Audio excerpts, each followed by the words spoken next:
Greetings everyone, pardon me for a week of absence. I was not feeling too well, but here is the content. This is the designer series where I brainstorm designs for a certain character. In this area, we are traveling to DC, specifically in the supervillain category. The magic-wielding sorceress, also known as the Enchantress, comes through longevity. Now there is apparently another Enchantress character in Marvel, but I am more familiar with the former in particular. Of course, I discovered this character in Suicide Squad, the first film, and there is where I get my inspiration to choose her from designing. I also did select her sometimes to fight in Injustice 2, and I love her brutal attitude in the game. My people do not hide our emotions. Maybe that's why they're all dead. Ooh! Me? As you know by now, I love dark sorceress characters in almost all media, and Enchantress is no exception. Harnessing the power of possession, mind manipulation, and other arts, she is the master of her own will. Her body is also a form of possession, aka June Moon, a human and a freelance artist, similar to a Venom type of situation but with magic. This makes the complexity of her character even more. To start with, I'm going to design based off my knowledge in Suicide Squad and Injustice 2 only. I only glimpse her comic counterparts, and she appears to be wearing a lot of green in her design. In Suicide Squad, she starts off this tribal-like ghoulish figure covered in dirt and bare. She is quite unkempt and lean more in the creepy factor. She also supports the upside-down crescent moon on her forehead, which is a recurring symbol in most of her recent attire. Now, the same cannot be said for the second attire. In my own opinion, I feel like the pieces made more sense when they are not mashed together in one. I love the headgear, but not with that hairstyle. Personally, her disheveled first look is more appealing and iconic than her queenly moment. When she was in Injustice 2, she had a hooded look, alluding to her comic appearance. She either is one of a kind or Green Raven. A veil and a fitted suit for a villain, that is the common style. Otherwise, she also has other unlockable outfits, though it is but a glance of inspiration.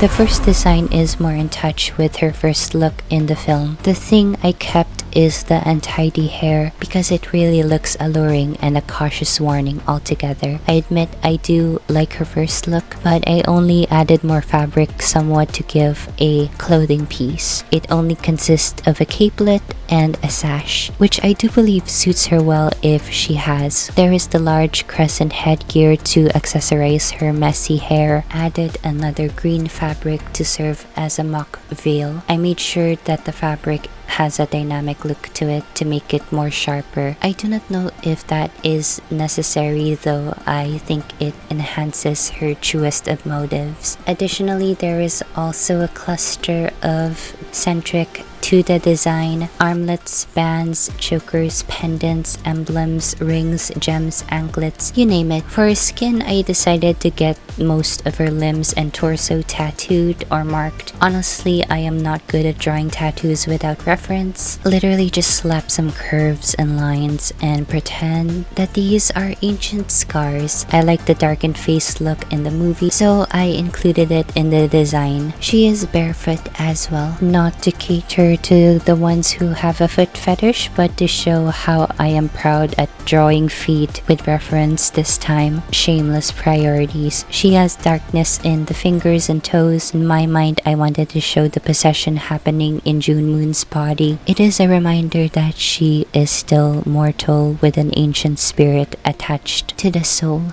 The second design is adding elements to further improve the look of her grand outfit in the film. Starting with the hairstyle, I think straight hair is good to tie with her previous outfit. The crown is suitable as it is, but I added my different spin to it. There are more circular green beads and gems across the design to symbolize her wanting the whole power to herself. I don't know about the comics, but her personality in the media I saw is just her power-hungry aspirations for the world within her hands. Back to the clothing once again, I think fabric would really emphasize the design. It is draped differently. The sash is similar to the original but with more fabric, and there is a long cape at her back. The CGI cloudy cape that they used in the film would go well with it when she fights. She can either ditch it or keep it. Plates of armor for the limbs signify her longevity in the world. Her bodice is altered with armor as well. However, I think adding armor might be more with Wonder Woman's style of clothing. Her torso is wrapped up with both the cloths and the chain with a crescent symbol, sort of an X formation that would look like she is bound or a possession. Other accessories include earrings, a foot type of ring, and sharp nails. I did not give her marks on her body like the last one. Pardon my laziness. I am more focused on her makeup and was intrigued by the witchy references I had seen. The colors in the design are monochromatic and the structure looks similar to a gown. It makes the design the right amount of I want power energy, and the belly dancing mannerisms may be bearable, though this might have looked like a generic Enchantress type of fit, and I really just want her to have like a gown moment in the film. Well, the design is very similar to a battle gown of sorts or a warrior princess, which is possibly the one that we needed.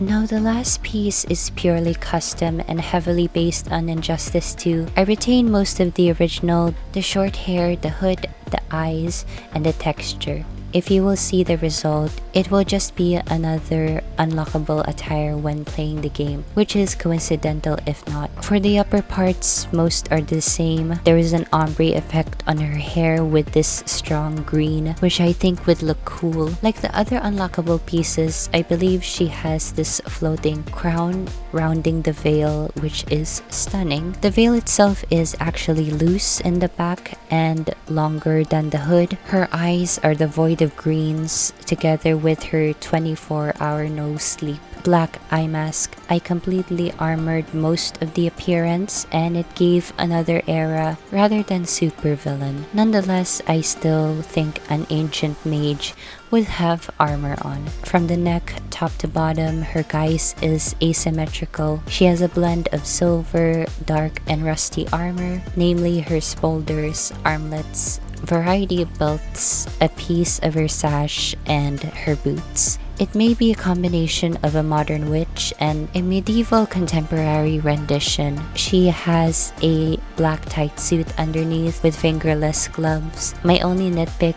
especially on all of these designs, are making certain details. This one in particular has the most random set of motifs, like a cyclone blade, shield, and some inspired green gems, but I think I am satisfied with what all of these emit to exercise the designing capabilities. By the way, the last fit is the most modern out of all the Enchantress's concepts.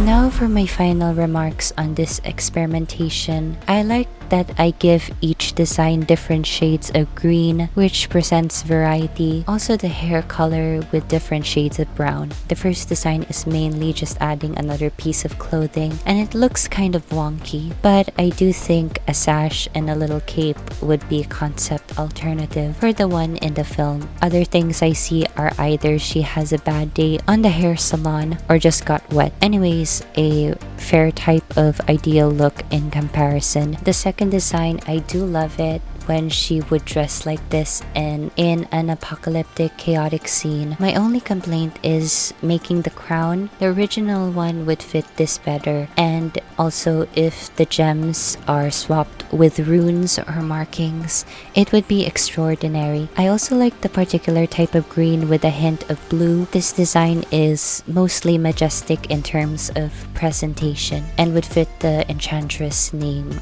to its core. The final design is also a favorite of my own accord. I really like the chance if she has a yellow-green vibe to her magic. The highlights gave the design a little modern edge to it, you know, Selena Gomez, and it makes her look younger. It is like when the Enchantress caters more into June's looks in a dramatic way. The armor is too overboard actually, and when I see the design, it either looks straight out from Wonder Woman's universe or a D&D character. No matter the setbacks, I think this is a cool concept. There you have it, 3 for the Enchantress. She's a very underrated character in my opinion. She is the underutilized potential from the film, in all honesty, and I wish she could have done more. I would like to see her as a spin-off villain making use of her magic and have the attitude from the Injustice universe. My god, Rao, will protect me.